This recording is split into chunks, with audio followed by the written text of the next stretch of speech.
Okay, hello and welcome to my latest update.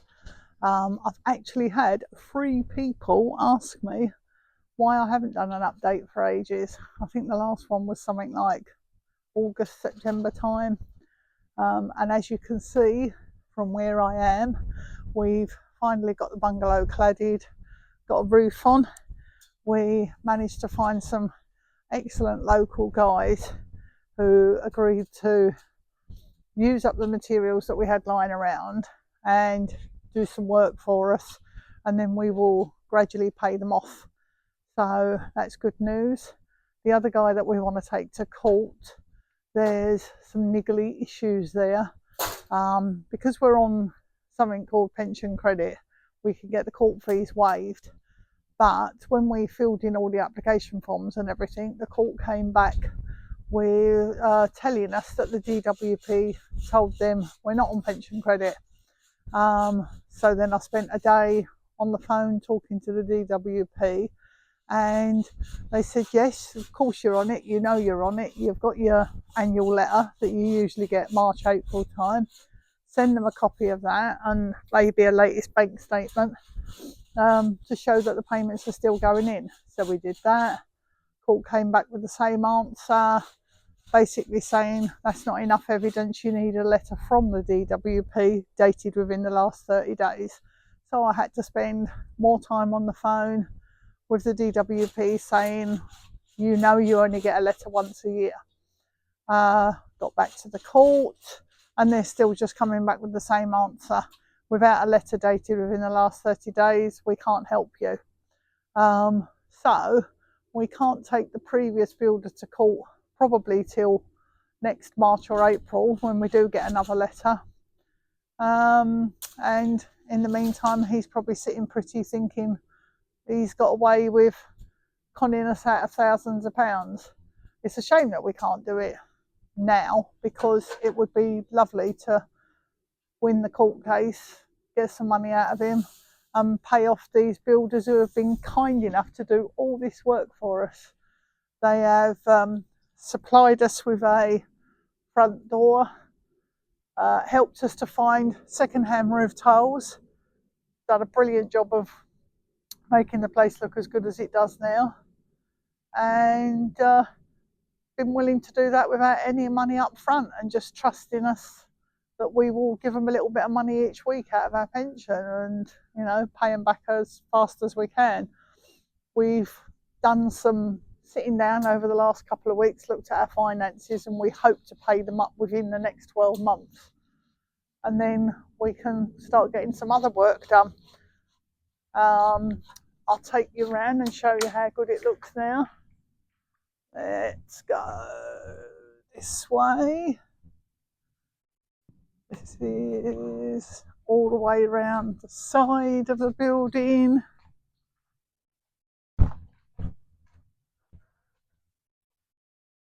Oops. Let's put you somewhere where you can see what's going on here. Right, from here, if that doesn't fall over,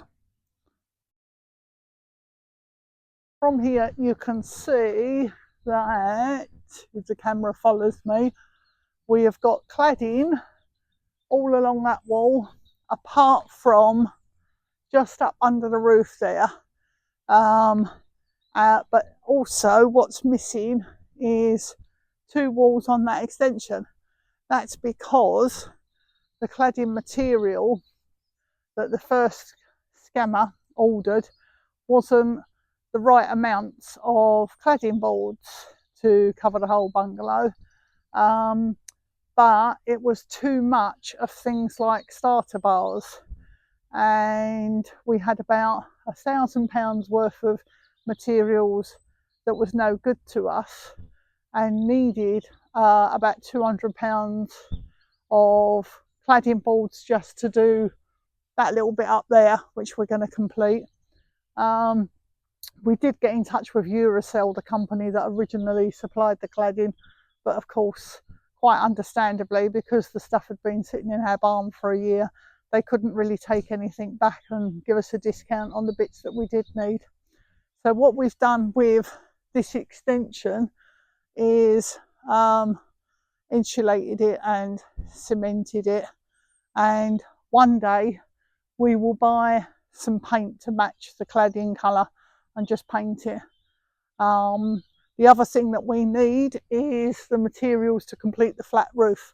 At the moment there's just a tarpaulin over that roof just to give it a little bit of protection, and it'll have to stay like that until we get some more money. We've got guttering and we've got fascias, but we need soffit boards. We also need to find some ridge tiles. So far we haven't managed to find any cheap enough for us to be able to afford them. Let me show you the roof tiles that we did find. Came looking like that, pretty mucky. So I've been busy jet washing and cleaning them up. The ones that went on the roof, because I couldn't jet wash and clean up quick enough, the guys that did the roof put them up there and then stood on the roof and jet washed those ones. I've now got about 250 tiles spare, and what I'm doing is cleaning them up and moving them to another storage area that we've got and sticking them on Facebook at like £1 a tile, hoping that will give me a bit of money to pay off the builders.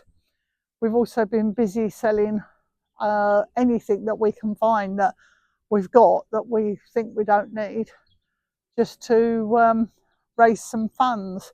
We managed to sell a gate and a fire pit quite quickly on Facebook, so we're pleased with that. That gave us about, I think it was about 80 quid altogether to give to the builders, so that was handy. Let's take you inside. Not that there's a lot to see inside in terms of progress, but my daughter pointed out that I probably haven't done enough videos inside, so here we go. Right, here we're in the little extension that faces the back garden. What we want to do in this room is make it part of the kitchen, but by this window here we plan to one day have a bench seat and a little table, and it will be like our morning breakfast casual dining area where we can sit and watch the sun come up in the morning, because that's the direction that it comes up. And if I take you through to here, let's put you there. This is the other part of the kitchen. If I do that, it should pan round to here. Yeah, so basically in this little bit, there could be a sink and some units or something maybe one day. And if we go through to here, if I do that, it should follow me. Right, this is like the main lounge that goes all the way down there and round in an L shape.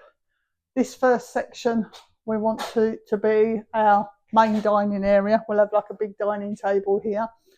Down here, because you don't get much light coming through these windows, that's a bedroom wall. We'll put a TV up there and a sofa here, and that will be our kind of snug area of the lounge. And then if I take you down here,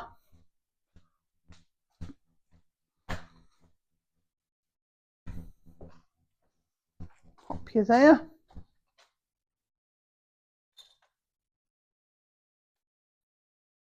This is looking back towards the dining area. This area is the other part of the L shape. That's it.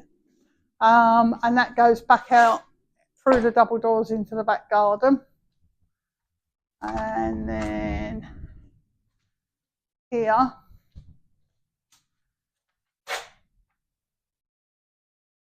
one day there will be a wall across here, and this will be our bedroom.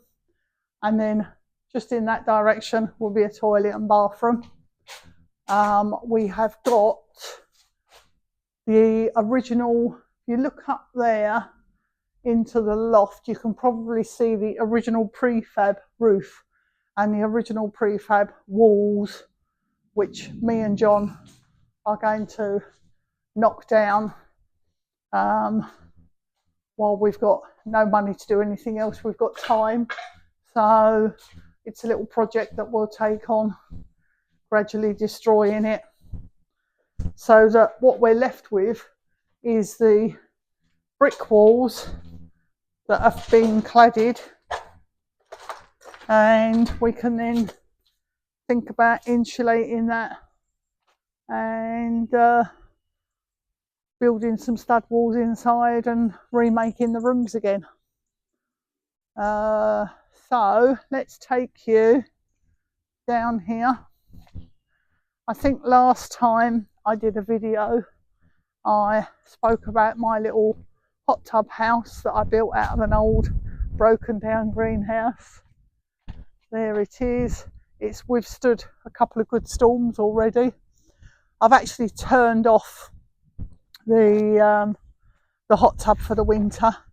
My plan was to have it on all year round, because it shouldn't be too expensive to have it on all year round, but because we're trying to save money so that we can give the builders as much money as possible each week, I'm cutting costs on things like that, and then I'll switch it on again in the summer where it'll be next to nothing to run. Let's go down here, show you what we've been up to. We've now opened out the kind of orchard and growing area quite a lot, so it's beginning to take the shape that we want it to take. If I put you here,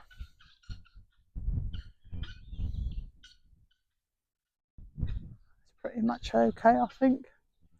Is it going to follow me? Yes. So what we've got here is our lovely big willow tree, and various fruit trees. We've got a black cherry tree there, a red cherry tree there that has got too tall. We've got damson plum tree in that area. So if I take you down a bit further,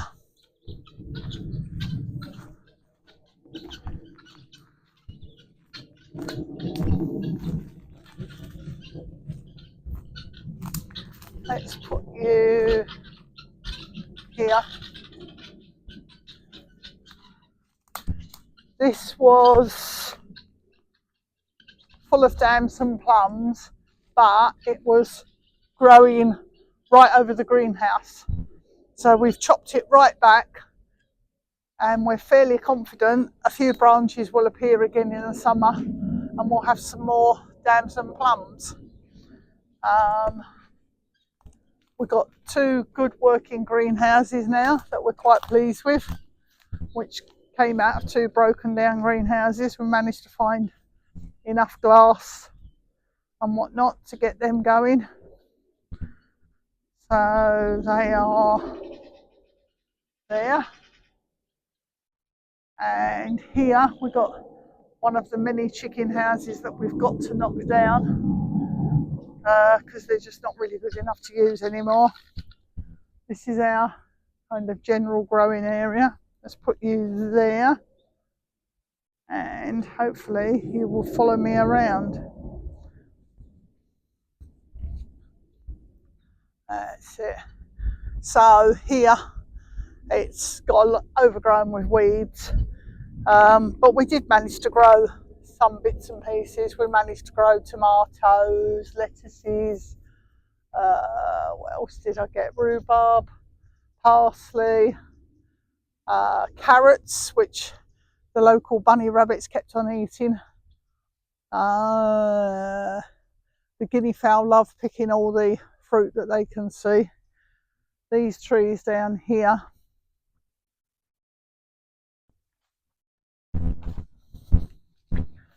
we have trimmed up some of them for the winter. we are finding that things are taking a lot longer than we first estimated to do. It's hard to know how long things are going to take when you haven't had this much land before. Trying to get this to go steady. That's it, that's better. Fig tree that we discovered in the spring, that did produce some figs, but they weren't brilliant quality, and we think that's because the fig tree was too much covered up for too many years. So we're hoping that the next crop should be better. We've got apple trees here, some of which still need trimming. We've got a few ornamental trees in the corner as well. The trees over in, you're going to follow me. That's it, come on then.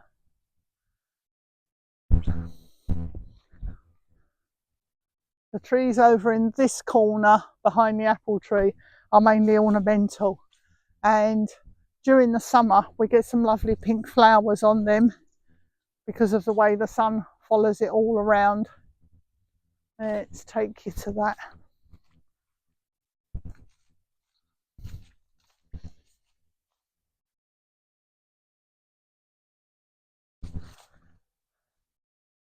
Yeah, that's this corner here.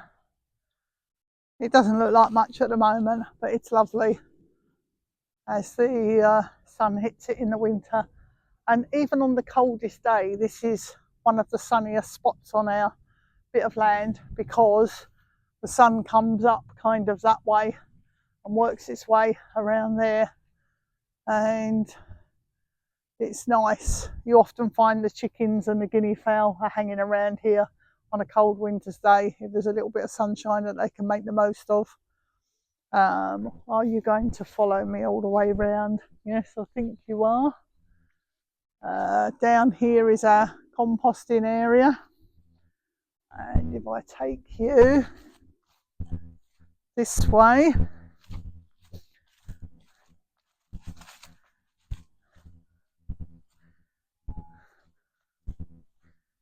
I'm taking you down to the only chicken house that we're keeping,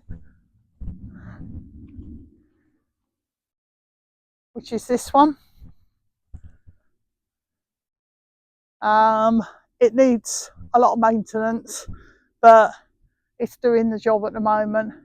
We were hoping by now that we would have done quite a bit of maintenance on it, but unfortunately in the last 6 weeks or so, John's been quite ill with a chest infection.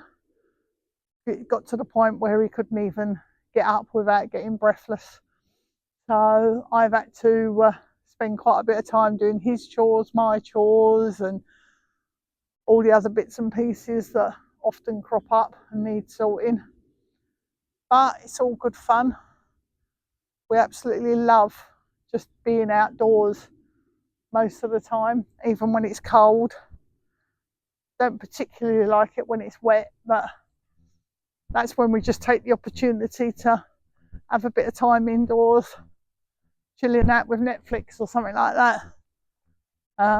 Over here we've got a nice big pile of rubble that we hope to one day turn into a bit of a longer driveway. I'll show you here. Behind me is the front of our property, and the driveway goes up to more or less up to the barn there. But what we want to do is to hire a machine one day to get all that rubble. That's it. Let's bring you there, and to maybe take the driveway or a path or something all the way down to the bottom of the property, which is from the gate down to the bottom of the fields about 600 foot. We'll just see how far we can get with all that. And then round here we've got our kind of general storage area of things that might one day be useful, now called things that we hope to sell. We've got bricks, I've got roof tiles, I've got loads and loads of general stuff there that's got to be sorted through and work out if it's worth anything. We have got an absolute ton. Come on then, follow me around. That's it. We've got an absolute ton of wood in our wood barn, so that helps with the log burner, which then saves on the cost of electric heating. What else was I going to say? I think that's about it on the update, really. Although we sat down the other day and did our finances and worked out that where we should have been by now in regards of projects done with the money that we had, it's going to take us probably another year now. That's how far behind we've got. But it doesn't matter. It's another year of living the same way that we've lived in the last year, which we've been quite happy with. We learn every day about how to survive and do little odd jobs that need doing, and we're just enjoying life one day at a time. So although we've had a massive mishap by being scammed, at least we're still happy that we're here, and we're just really pleased and thanking God for these new builders that have come along and helped us and shown that not everybody's as bad and that there are some good people out there. So can't think of much else to say in this video. Just thanks to those of you that asked me to do another one, and goodbye.